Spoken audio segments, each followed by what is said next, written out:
Hello everybody and welcome back to the Fortress of Solitude. Today we're going to be checking out Task Force VII Issue 4 by Pornsak Pichetshote and Claire Rowe. Failsafe takes to the battlefield this issue as the Batman robot begins to hunt down Nightwing and some of the leftover heroes in Gotham. So far, each of these issues has given the Amazos, or in this case Failsafe, some sort of character and personality, but with Failsafe, we've already had two full arcs over in Chip Zdarsky's Batman to kind of fill him out and fill out who he is as a character. Because of that, Pichetshote doesn't have to introduce us to the character for the first time and can kind of just jump right into the story. Failsafe does narrate the book throughout, and since this is a pre-Zer Failsafe thanks to Time Commander's hourglass bringing him back to life, we get the whole quote-unquote Bat-God Failsafe, who is so sure that he always wins because, after all, he's Batman, and Batman always wins. Failsafe begins his mission by hunting down Voodoo within the maze of owls under Gotham, while Nightwing, Tim Drake's Robin,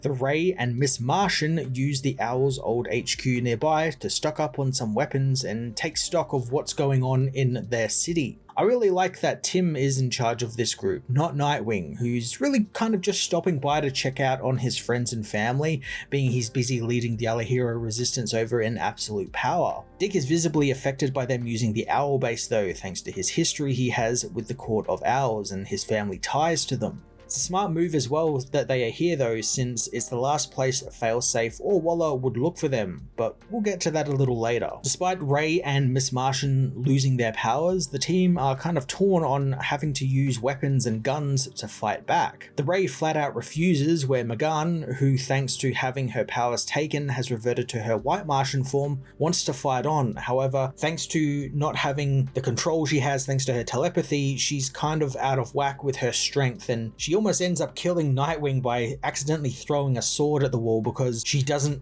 realize how to regulate her strength because her powers would just do that for her. So she's kind of got to relearn her body again, which is quite interesting and quite a cool thing for a Martian to have to deal with. I enjoy that Pichetshote decides to focus on Miss Martian a little bit in this issue, as her powers being taken away would affect her, since, as she puts it, she has really no idea on how to do anything really because her powers would just do them for her, and she can't hear the voices that she would usually hear thanks to her telepathy, so everything's kind of quiet for her, and it makes her feel like she's cut off from everyone, and it's made her feel alone. And it's Nightwing's ability to inspire the others is what helps her stick around and be part of the team. Voodoo Mimol is taken by Failsafe, but before he can imprison her, Nightwing and the others attack, having been alerted to Failsafe by the court's alarms. Now it looks like Failsafe didn't actually know Nightwing and the others were going to be there. He just followed Voodoo to see where she was going, and I like how it's framed that he then sort of shifts perspective where it's like, haha, I knew this would happen, kind of playing into that whole Bat-God thing where of course Batman knew everything, knew what was definitely going to happen. And it's really interesting to see Failsafe kind of buying into his own bullshit throughout this entire issue, because this isn't the first time it happens. It happens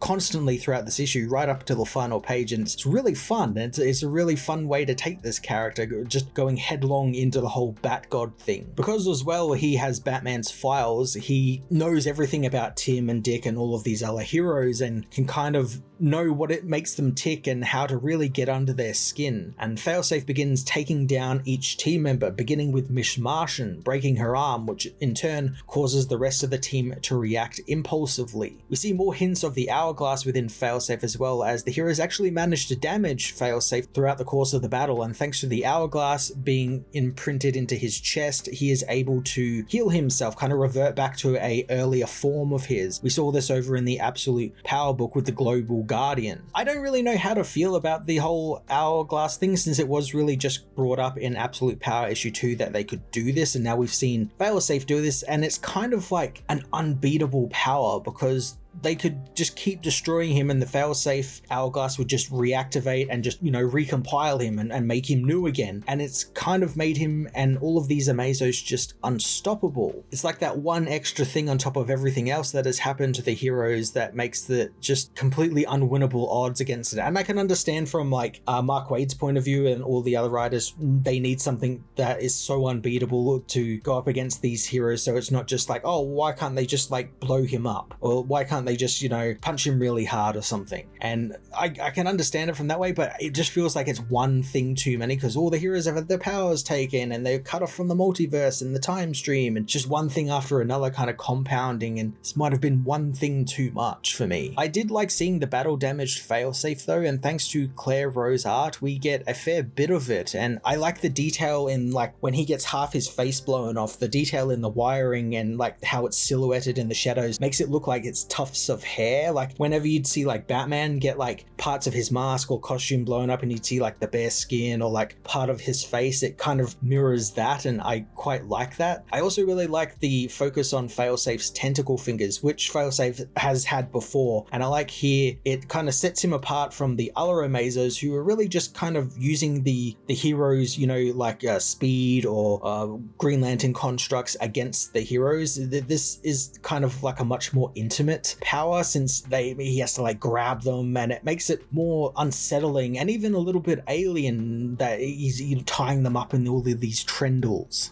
The book also catches up with Steve Trevor, as we've been seeing throughout the course of this series, as he's gone undercover in Gamora Island, witnessing the heroes' violent imprisonments at the hands of Waller's goons. Heroes aren't the only ones being imprisoned, and Waller has villains working on something, which after following Dr. Savannah and Multiplex deeper into the facility, Steve discovers is some sort of gateway, not unlike the one Mr. Terrific and Blue Beetle were working on in the Fortress of Solitude before it exploded in issue 2 of Absolute Power. As I said in my review for that issue, we know that Mark Waid is planning on planting seeds or throwing hints our way at the upcoming Absolute Universe that's debuting in October, and I think these gateways are that. I think this is going to be some way to get into the multiverse again, and maybe that's how the Absolute Universe, you know, comes about, or they end up traveling there or something. Something's going to happen that will cause these gateways to go into the Absolute Universe some way. This is going to be like part of the seed that's being planted for that Absolute Universe. I also think it's cool that Steve Trevor continues to be a pretty big part of this event. Like, this is an important role for him to play, to discover more about Waller's plans. You know, he tells us about what's going on with Waller, what her end game is for all of this sort of stuff. So I like that he's again getting involved very heavily in this, and it's separated him from Wonder Woman, so he's not so much relying on her and she's not relying on him. They're kind of separated, doing their own things, running down their own leads. It's very cool.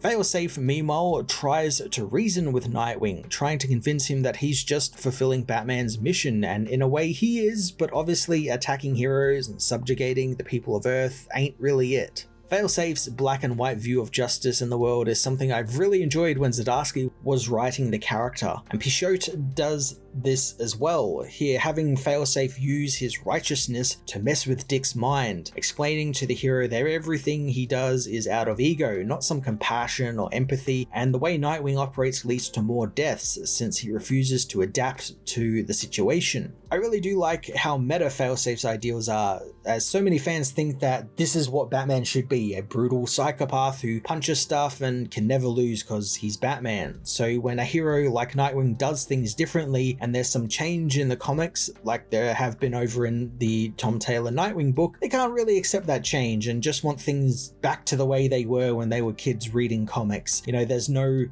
momentum forward or anything, no character development. Things have to be the way they were when I first picked up a comic, and that's not a very good way to view comics and not a healthy way to view comics. Comics are always changing, and I like that they have been playing with this idea through Failsafe and now Zur-En-Arrh and all of these characters who are inside Failsafe. Failsafe's mindfuck of Nightwing is interrupted by Miss Martian, who distracts Failsafe long enough for Robin's explosives, which were placed around the nearby giant owl statue, to go off, burying the villain in some rubble. The heroes manage to escape through an underground river under the maze, and oh boy, Pichot's dialogue for Failsafe here is just so good, since it's all again self-congratulating. He's buying into his own bullshit. It's smug. He's talking about how of course he planned for this to happen because he's Batman. He's unable to accept the fact that he actually did lose the battle. He keeps saying that, like, oh, this Martian may have won this, but you know, I anticipated this to happen. It's so good. It's so funny as well when you view it from the fact that this is kind of meta, and you know, this isn't how Batman views himself at all, and this is how sometimes some writers write him for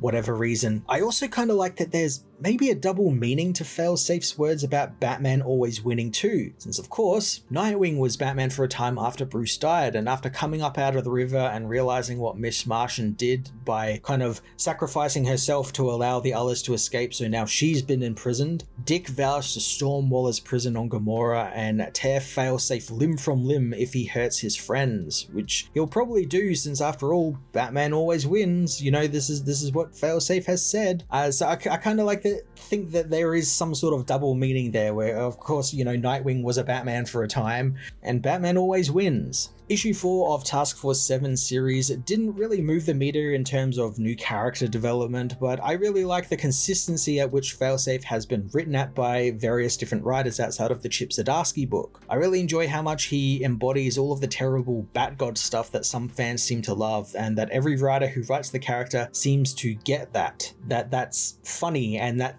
should be kind of lampooned here with the character. I wish the Steve Trevor stuff got a little bit more time, since I feel like that's quite important stuff, you know, delving into Waller's backstory and what she's doing with this Gomorrah Island prison and like what her plans are and endgame are for this. And hopefully the remaining 3 issues of the series we get to see a little bit more of Steve and his adventures. I'm going to give this issue a 7.5 out of 10.